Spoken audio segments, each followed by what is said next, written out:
السلام عليكم ورحمة الله وبركاته. الحمد لله رب العالمين والصلاة والسلام على أشرف الأنبياء والمرسلين نبينا محمد وعلى آله وصحبه أجمعين. وأعوذ بالله من الشيطان الرجيم. بسم الله الرحمن الرحيم. إنا نحن نحيي الموتى ونكتب ما قدموا وآثارهم وكل شيء أحصيناه في إمام مبين. محترم ڈاکٹر صاحب، خانوادہ ڈھاکہ، ناظمان جامعہ، اساتذہ کرام، مہمان اعظام اور علماء کرام وغیرہ، خطر میں مشفق و مہربان ڈاکٹر سعید صاحب کے انتقال کی جب خبر پہنچی تو سارے طلبہ بے چین ہو گئے. یہ کی یہی خواہش تھی کہ وہ کسی طرح یہاں پر پہنچ جائیں اور نماز جنازہ میں شریک ہو جائیں، آخری دیدار ان کو بھی نصیب ہو جائیں. لیکن ہم چند ساتھیوں کو یہ موقع مل گیا، مجھے مولانا فتح شریف اظہری صاحب کو اور پھر اسی طریقے سے عبدالعقو صاحب کو اور یہاں پر موجود عابد عثمانی صاحب کو، ہم کچھ افراد جو فی الحال خطر میں مقیم ہیں یہاں پر پہنچ پائے. اللہ سے میں اس کا شکر ادا کرتا ہوں کہ اللہ تبارک و تعالیٰ نے یہاں پہنچ کر مولانا کی نماز جنازہ میں شرکت کی توفیق. اس کے بعد یقیناً یہ ایک ایسا موقع ہے کہ جیسے مولانا دکتور عبداللہ جولب نے کہا کہ اذکروا محاسن موتاکم، تو میرے مشاہدے میں جو کچھ محاسن موجود رہے میں ان کا تذکرہ کروں گا. اس میں ایک شخصی باتوں کا بھی تذکرہ کروں گا کہ میں جب یہاں پر طالب علم تھا تو میں دیکھتا کہ مولانا پابندی سے نماز فجر کے بعد چہل قدمی کے لیے آتے اور باریکی سے جائزہ لیتے کہ کون سا طالب علم نمازوں کا پابند ہے اور کون سا نہیں. جس کسی کو پیچھے پاتے اس کو اپنے خاص انداز میں نصیحت کرتے اور اس کو پھر پابند بنانے کی پوری کوشش کرتے. دوسری چیز جو میں نے مولانا میں دیکھا کہ وہ جب کبھی سفر میں ہوتے، قطر کو آتے، تو ایک تڑپ بہت زیادہ ان کے دل میں ہوتی کہ کس طریقے سے جامعہ کے ابنا میں ان کے معیار کو اونچا کیا جائے.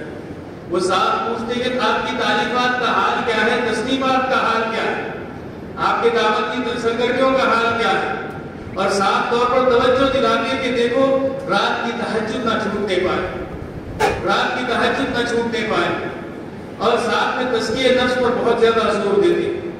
مولانا کا خیال تھا کہ صلاحیت صرف ایک کامیاب طالب علم یا پھر عالم کی پہچان نہیں ہے، بلکہ صلاحیت کے ساتھ صالحیت کا ہونا بہت ضروری ہے. یہاں تک وہ کہا کرتے کہ اگر صالحیت نہیں ہے تو پھر صلاحیت بیمانہ.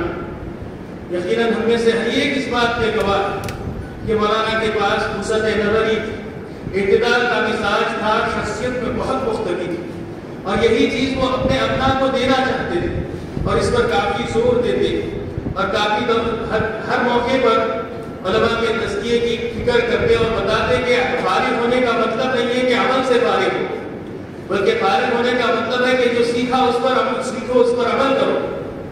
اس کے بعد ایک میں اپنا شخصی واقعہ آپ کو سنا کر اپنی بات کو ختم کرتا ہوں کہ جامعہ دارالسلام سے تعلیم مکمل کرنے کے بعد جامعہ اسلامیہ میں تعلیم کی غرض سے میں مدینہ پہنچا تھا. اپنے کچھ سینئر ساتھی مولانا عبدالصبور صاحب اور دیگر کے ساتھ میں وہاں پر بیٹھا تھا. وہاں پر اطلاع ملی کہ کاکا صاحبان تشریف لائے ہوئے، ان کے ساتھ ایک ہنگامی میٹنگ طے پائی. وہاں پر پہنچا. جیسے میں وہاں پر پہنچا تو مجھے تعجب ہوا کہ میں ایک انجان طالب علم تھا، لیکن جیسے وہاں پر مجھے دیکھے تو کہا کہ آپ اس سال کے قابل معلوم ہوتے.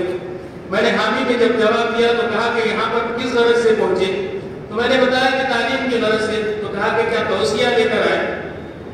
تو پہلے میرا جواب نفی میں تھا. کافی برہم ہوئے اور کہا کہ کل دوسرے روز مجھ سے مستشفیٰ احد کے بعد ملاقات کرے، میں تم کو اپنا توصیہ. تو بتانے کا مقصد یہ ہے کہ طلباء کے ساتھ ان کا بہت گہرا تعلق تھا. چاہے طالب علم ان کو اپنے طالب علم کو اس بات کا احساس ہو یا نہ ہو کہ کاکا کے پاس اس کا کیا مقام و مرتبہ ہے، لیکن اس واقعے کے بعد مجھے یقین ہو گیا کہ کاکا کی نظر میں ہر طالب علم ہوا کرتا تھا. تو یہ کچھ فطرانہ اور شفقتانہ باتیں میرے ذہن میں تھی. اور آیت کی شروعات میں جو میں خطاب کی شروعات میں جس آیت کا میں نے تذکرہ کیا اس سے یہ پیغام دینا چاہا کہ دیکھیے اللہ تبارک و تعالیٰ جس آثار کا تذکرہ کر رہا ہے وہ صرف عمارتوں کی شکل میں نہیں، ہزاروں ہزار ابناء کی شکل میں دنیا کے کونے کونوں میں موجود ہیں جو ان کے لیے دعا کو ہیں، اور اس کی بنیاد پر مجھے اللہ سے قوی امید ہے کہ اللہ تبارک و تعالیٰ کاکا کو بہت اونچے، کاکا سعید رحمہ اللہ کو جنت کے بہت اونچے اور اعلیٰ درجات عطا کرے گا۔ وآخر دعوانا الحمدللہ۔